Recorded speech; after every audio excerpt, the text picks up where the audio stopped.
Inuna na nga ho naming bilhin ang tuldang yaan na nakalimutan ng isang araw.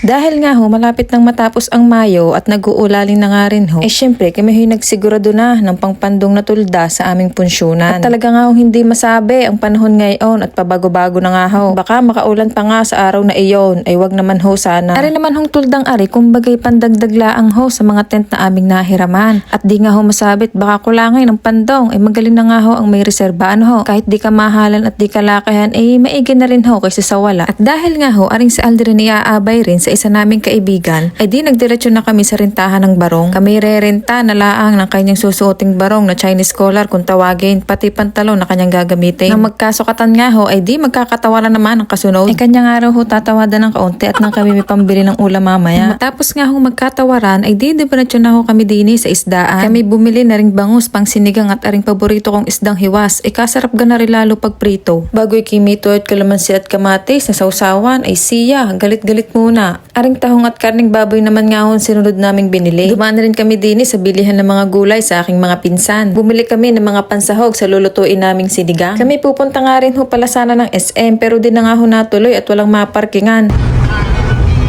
Wala hong maparkingan. Sale pala. Ano gayon?